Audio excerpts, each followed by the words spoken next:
النهارده هنتكلم في موضوعين. الموضوع الاول طبعا اللي هو بيخص نادي الزمالك. نادي الزمالك في حاله لا يرثى لها. نادي الزمالك خسر بطوله الدوري وخسر بطوله الكاس وموسم كارثي في جميع الالعاب. طبعا مجلس الاداره جه في ظروف طبعا صعبه، مفيش سيوله في النادي وفي غرامات والدنيا ملخبطه، كان يعني الدنيا بايظه خالص في نادي الزمالك عشان المجلس السابق كان ليه اخطائه الجسيمه اللي ادت لوجود غرامات وادت في مشاكل مع المدربين واللعيبه وحقوقهم وما بياخدوش مرتباتهم والكلام ده كله. بس انا بعتب على مجلس اداره نادي الزمالك ان هو اصلا جاي وعارف ان التركه دي تقيله وعارف ان في غرامات وعارف ان في مشاكل في جميع الالعاب، وقلنا خلاص ده موسم كارثي والدنيا خلاص عادي نعدي السنه دي. بس اللي بيحصل في فريق الكوره دوت يعني حاجه يعني صعبه جدا. ليه يعني جوميز قال لك انا بقى هريح اللعيبه الكبار والعب بالناشئين. طبعا الناشئين احنا كلنا شفنا مستواهم كله يعني متوسط، مفيش حد بارز فيهم غير 2 3 لعيبه. محمد السيد على الجون، برضو احمد مجدي اللي هو المدافع ده بس عنده اخطائه كتير قوي وعنده سن الدلع شويه في الملعب شويه. لعبوا الكاس وكانوا متقدمين وفاضل خلاص دقيقة والكرة معاهم استحواذ وفجأة الكرة اتقطعت ورد الجون. أنا مستغرب فرقة غالبة 1-0 وبتلعب كاس مبتلعبش دوري يعني، ومفيش فرق أهداف يعني لو غلبت 2 زي غلبت 1 زي غلبت 10. الفرقة كلها بتهاجم وحسام عبد المجيد واقف على خط السنتر والكابتن مصطفى الزناري، هما الاثنين بس. فين بقيه الفرقه اللي يعملوا الجزء الدفاعي؟ مفيش جزء دفاعي.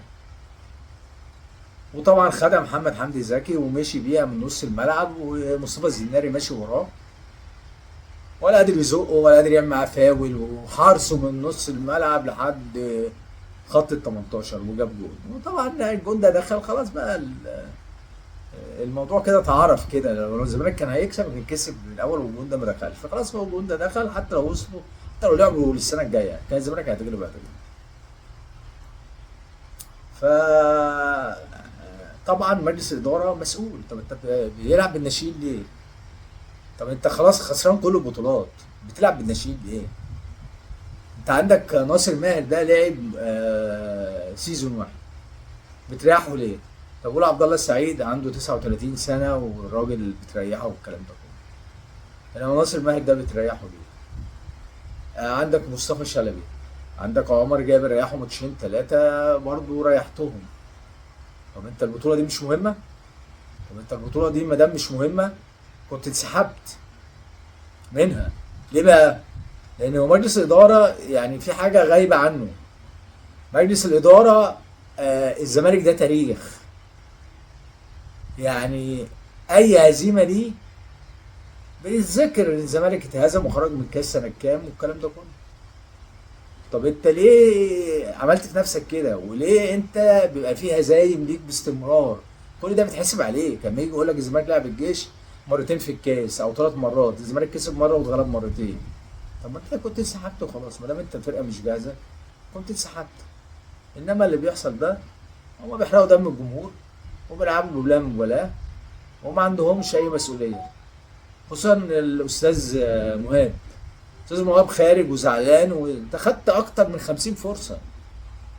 انت مستواك لا يؤهلك اصلا تلعب في الزمالك، يعني سلبي مالكش حسنه وخارج زعلان. انا مش عارف مين يتعاقد معاه بصراحه. والكابتن الاعلامي ناصر منسي. ناصر منسي ده بحس ان حد عامل له عمل. طب ايه نسيب الزمالك بقى عشان يتفك العمل ده؟ ده بيضيع اجوان. ده لو انا بلعب هحطها. انا مش عارف ازاي يعني في لعيبه لا تستحق ارتداء فانلة نادي الزمالك، ومجلس الاداره هو المسؤول على اللي احنا فيه ده كله. يعني مجلس الاداره طول ما بيتكلموا احنا في غرامات، احنا في مش عارف ايه، احنا الزمالك عنده مشاكل. طب ما انت جاي وعارف الكلام ده كله. طب ما انا قابلتك يا كابتن حسين لبيب ساعه الانتخابات في النادي وقلت لك عايزين نرجع امجاد الزمالك. قلت لي ان شاء الله هنرجع امجاد الزمالك، بس يا ريت تنتخبوا القامه بتاعتي كلها عشان نقدر نشتغل. طب القامه بتاعتك نجحت، عملتوا ايه؟ ولا حاجه. هو غرامه خالد بوطيب، وكان في غرامه شيكابالا. وخلي بالك برضو ان الزمالك كسب الكونفدراليه، يعني خد فلوس. الزمالك بيخش له فلوس اشتراكات. انت بقى مش عارف تجيب موارد للنادي، او مش عارف تستثمر اسم نادي الزمالك. دي مشكلتك انت مش مشكلتنا احنا.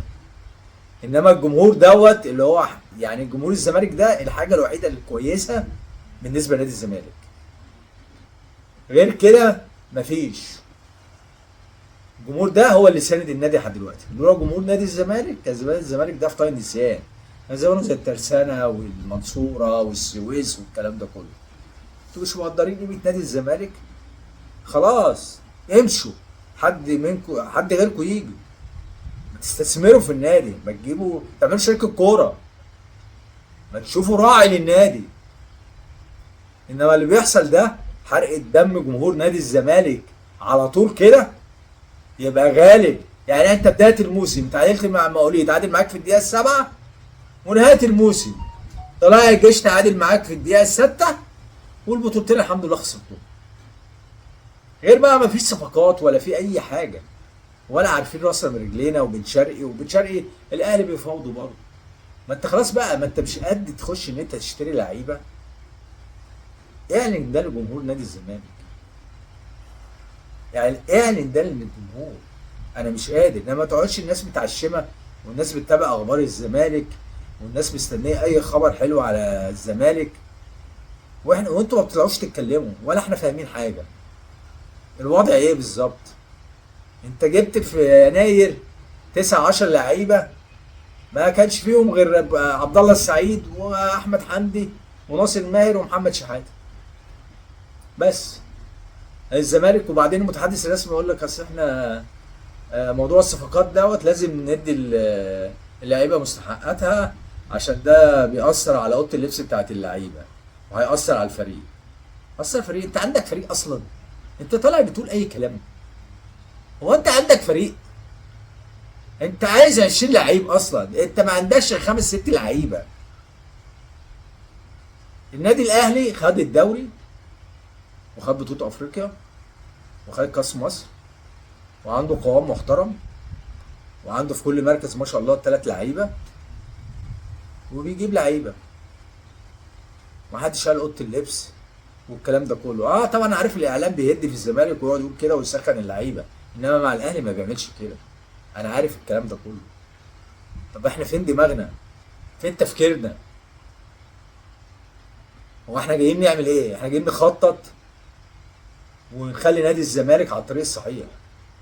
انما انتوا حارقين دم الجمهور، والجمهور ده هيتخلى عنكم بعد كده. الاجيال اللي طالعه دي خلاص بقى. ما انت خلاص بقى، انت عامل لي احباط على طول. انت على طول احباط احباط احباط.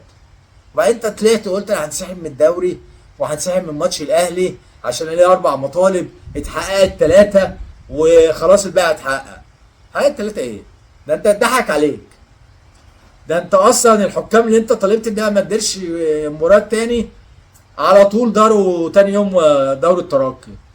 جه البنا حكم لك ماتش المقاولين وانت ما اتكلمتش، والجول التاني اللي دخل فيك اصلا كان فاول للجزيري، ولا انت حتى فتح بقه. عبد الواحد السيد قاعد على الدكه، الزمالك عمال يتظلم شمال ويمين ولا قاعد. اللعيبه اصلا ما عندهاش حماس ولا عندها اي حاجه. يعني الحكام حكمت، انت كلفت النادي كلفت النادي ان هو خسر ماتش الاهلي واتخسر منه 3 نقط. ماشي. عامر حسين في مكان، ثروت سويلم عمال يدي تصريحات وتصريحات غريبه، يعني تحس ان هو متحدث الرسمي للنادي الاهلي. طب انت ايه اللي انت عملته؟ طب انت كان اولى بيك ان انت تسحب بالكاس، لان هم حطوا لك الكاس بعد الدوري على طول، وطبعا الفرقه في راحه. يعني انت متعمد ان انت خسروك الكاس، يبقى ما كنتش لعبت الكاس وتحرق دم جمهورك. فبصراحه مجلس الاداره يعني مش قادر يدير النادي، يسيب النادي. ولازم الدوله ترفع وصياتها على نادي الزمالك شويه، يخلوه في راعي ليهم، يخليهم يستثمروا ويخليهم يعملوا شركه كوره. ما انت مش هتقعد ان انت لا، يعني في لوائح وقوانين بتحكم الانديه ديت. طب ما الانديه دي مش هتقوم، لان الدعم كله راح لنادي واحد، الدعم كله راح للنادي الاهلي. عنده رجال اعمال وعنده اللي بيموله وعنده من بره ومن جوه والكلام ده كله. الاهلي بيشتري لعيبه بملايين الدولارات. طب الفرق التانية مين اللي بيقدر ينافس الاهلي؟ بيراميدز. انما الزمالك كده هيبقى زي الترسانة، هيبقى زي السويس، هيبقى زي الفرق كده اللي ايه سقطت في الهاوية. فمجلس الإدارة بصراحة المفروض يتحاسب، المفروض يعرفوا ان هما بيمثلوا اسم نادي كبير، لان ده بيعملوهم هما، بيضيف لهم. الزمالك بيضيف لأي حد، انما انت ما بتضيفش للزمالك. انت ارتباطك باسم الزمالك ده شرف ليك، انما السلبية اللي انتوا فيها دي ما ينفعش. انتوا بتدمروا فريق الكورة، وعندك ماتش يوم 27 وما عندكش اي سكواد كويس، ولا في الافق ان انت هتجيب لعيبه كويسه. انت راح تشتري، عايز تشتري البلعوطي من انبي حارس مرمى وانت عندك عواد. هتشتري البلعوطي ده بكام؟ ب 20 مليون، وهتديله كام؟ 3 سنين و4 سنين، 20 30 مليون، ادي 50 مليون. طب ما جد لعواد بقى، لو جددت له ب 10 مليون ادي 30 مليون، انت وفرت 20 مليون.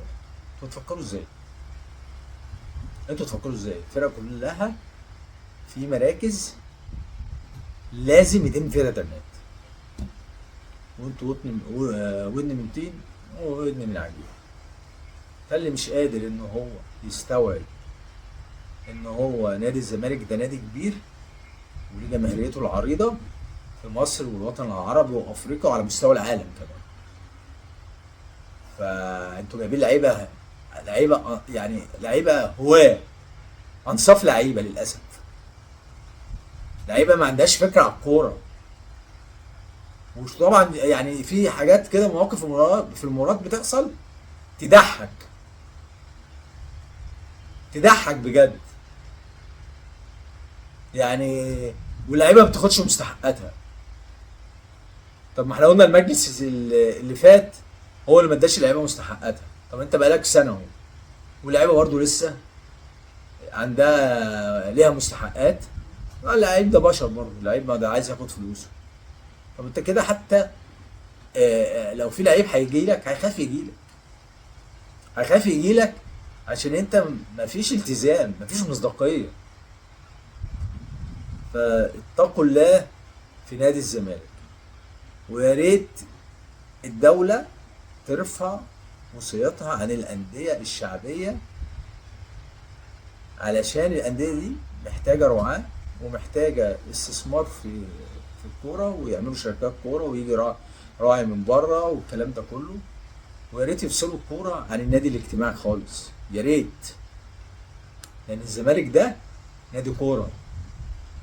الزمالك مش نادي اعضاء جمعيه عموميه يعملوا لهم انا عضو في نادي الزمالك ماشي، وعضو في الجمعيه العموميه، بس انا واحد من الجمهور هو اللي عمل اسم نادي الزمالك.